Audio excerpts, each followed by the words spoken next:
যে কোনো সম্পর্কের আসলে যত্ন নিতে হয়, যত্ন ছাড়া কোনো সম্পর্কই টিকে না।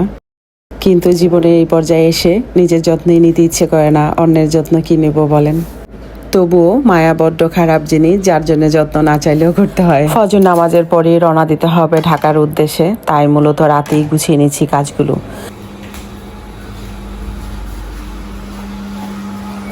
মেয়ে মানুষের সংসারের বড্ড মায়া, এত বছরের সংসারের জিনিসগুলো চোখের সামনে নোংরা হয়ে থাকে, আসলে ভালো লাগে না।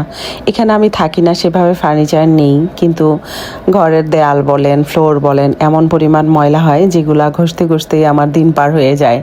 যতটা সময়ের জন্য গ্রামে আসি, আসলে এনজয় তো সেভাবে করতে পারি না, কোনো রিলেটিভের বাসায় যেতে পারি না, আমার ঘর পরিষ্কার করতে করতেই জীবন শেষ। যেহেতু ভোরেই চলে যাব, মানে ফজরের পরেই রওনা দিতে হবে ঢাকার উদ্দেশ্যে, তাই মূলত রাতেই সব কিছু ক্লিন করে নিয়েছি, হাঁড়ি পাতিল মাজা, ঘর টর মোছা, ঝাড় দেওয়া, সব কিছু। আসসালামু আলাইকুম মাই ফ্যামিলি, কেমন আছেন সবাই? আই হোপ সবাই ভালো আছেন। আলহামদুলিল্লাহ, আমরাও সবাই ভালো আছি। মাই ভিলেজ লাইফ আয়শা চ্যানেলে সবাইকে স্বাগত। দূরে ও কাছে যে যেখান থেকে দেখছেন, প্রত্যেককে জানাচ্ছি আন্তরিক শুভেচ্ছা, অভিনন্দন। নতুন একটি ভিডিও নিয়ে আসলাম আপনাদের মাঝে। যদি ভালো লাগে চলুন কিছুটা পথ আমার সাথে। সমস্ত ঘরের দরজা লাগিয়ে দিলাম, মেয়ের রুম, ছেলের রুম, সব রুমই। যদিও সেই রুমগুলো আমার ব্যবহার হয় না, কিন্তু মনে হয় ছোট ছেলে গিয়েছিল বড় ছেলের রুমে, তাই দরজাটা খোলা ছিল। বাকি মেয়ের রুম আর মেজো ছেলে, ছোট ছেলের রুম লাগানোই ছিল। তবুও ভালো করে চেক করে সব রুম লাগিয়ে দিলাম। আর এই তো ময়লাটা সিঁড়ির কোঠায় একটা পলিতে রেখে দিয়েছি, যখন মালি আসবে তখন ফেলে দেবে।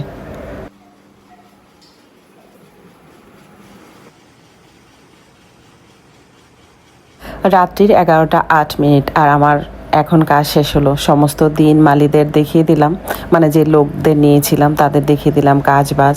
বড্ড ক্লান্ত শরীর, তো ঘুমিয়ে পড়বো, তার আগে নামাজটা পড়ে নিচ্ছি।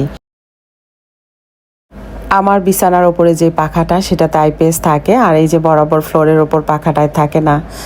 তো রাতে যেহেতু কারেন্ট চলে গেছে, তো আমার ছেলেকে এখানে পাচ্ছি না, ও বিছানাটা টেনে ঠিক আমার পায়ের নিচে ওখানে শুয়েছে।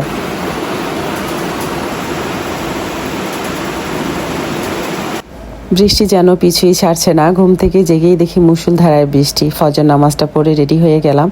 এইদিকে ড্রাইভার মামাও আসছে না, হয়তো বৃষ্টির কারণেই।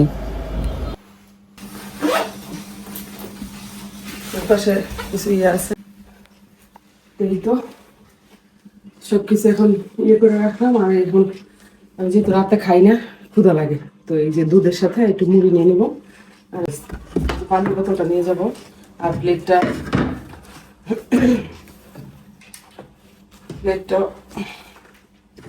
রেখে যাই। আসুন,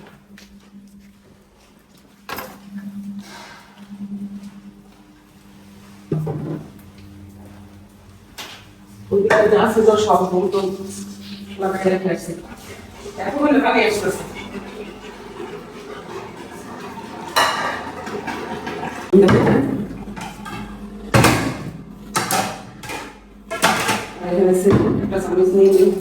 এগুলো সব ধোয়াই আছে আদর, আর 4টা ডিম এগুলো নিয়ে যাবো। চাল আর ডাল যেহেতু মাঝে মধ্যে নুরাবো আসে, তো এখানে থাকুক। ডিম যেটা নিয়ে যাই নষ্ট হয়ে যাবে, আর এটা গাড়িতে বসে বসে খাবো। জামা লাগাইছি,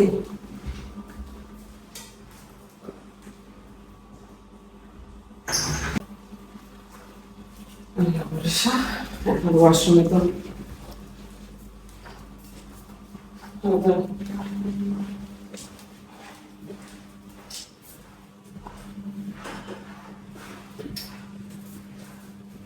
আমার ব্যাগ নিচে কোথাও ব্যাগটা নিয়ে গেল এখন মামাই। কই আমি বাইরে রাখছি যে শুরু রাখছো? কালো ব্যাগ, তোমার স্কুল ব্যাগ না? হ্যাঁ, ক্যামেরা আছে, রাখছি। এরপরে যা চাবি, চাবি কোথায়? এই জায়গায় রাখবে না, ভেতরে রাখছে। চাবিটার জন্য এখন আবার দেরি হলো। পানিটা নাও, পানিটা তো খাবো গাড়িতে আমি। পানিটা নাও, তুমি লাগাও। লাইটটা অফ করে দাও, সুইচটা অফ করতে হবে। এটা কারেন্টের পানির।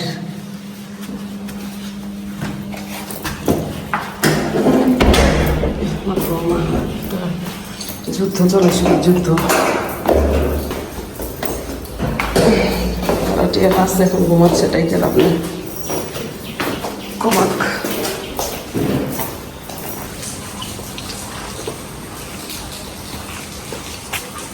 তাদের ফ্লাক্স অন হয়ে গেছে, আবার অন করে বুঝা যায় না তো। বুঝতে তাই না? না, ওই তোমার বিয়ে হচ্ছে কালকে, কাজের এতটা পরিমাণ লেট হয়েছে যে উঠানটা ঝাড়ু দেওয়ার সময় হয়নি। আর লোকেরা তো থাকতেই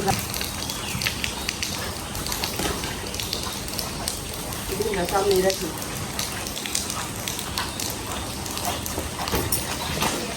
এদিকটা আসে, দেখা এদিক দিয়ে আসে।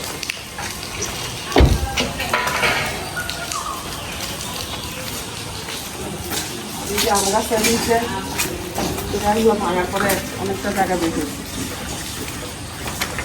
কাছাকাছি বসে পরিমাণ বৃষ্টি যে হয়েছে, যে এটাও ভাঙা হয়েছে, অনেকটা জায়গা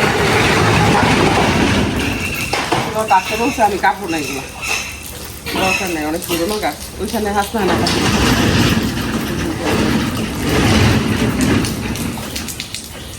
অনেকটা জায়গা বেশি, এগুলো সব সমান সমান করে যেখানে যেটা দরকার আবার ঢালাই দিয়ে ঝাড়ু দেওয়া হয় না, ঝাড়ু দিলে জায়গাটা কত সুন্দর লাগতো।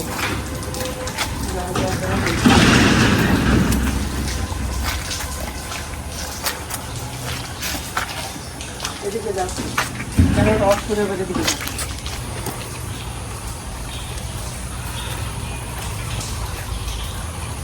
এখন বাগান পুরা ভরে গেছে। সন্ধ্যা হয়ে গিয়েছিল, ডিটেলস দেখাতে পারিনি, তাই এখন যাবার সময় ভিডিওটা করছি। আর এই সময় ক্যামেরাতে, সিসি ক্যামেরায় দেখে মোবাইলে নুরে রাখবো। ঝাড় দিল ইচ্ছা মতো আমাকে, এত চিল্লাচিল্লি কেন, লেট করছি, হ্যাঁ ভিডিও বানানোর সময় এখন। উনি ঘুম থেকে লেটে উঠেছে, এই জন্যই হয়তো সকালে মুষলধারায় বৃষ্টি হয়েছে, ক্যামেরায় উনি দেখেনি, তার জন্য এরকম। আসলে আমার ড্রাইভার মামা তো আসতে লেট করেছে, আমার কি দোষ বলেন? ড্রাইভার মামারও দোষ নেই, উনি বৃষ্টির মধ্যে আসবে কী করে। যাই হোক, আমি আধা ঘন্টা আগেই পৌঁছে গিয়েছি, এত স্পিডে গাড়ি চালিয়েছেন মামা। তবে এইভাবে আসলে জার্নি পথে কারোর সাথে রাগারাগি করা ঠিক না, কারণ এত দ্রুত এসেছি, অ্যাক্সিডেন্টের ভয় থাকতে পারে, তাই না? আসার পর দেখি আমার বিছানাটা এলোমেলো, তো বিছানার চাদরটা চেঞ্জ করলাম, ফার্নিচারগুলো মুছে নিলাম, রান্না করে তারপর মেয়েকে খাওয়াবো, আর বাকি অন্যান্য কাজ তো করেছি।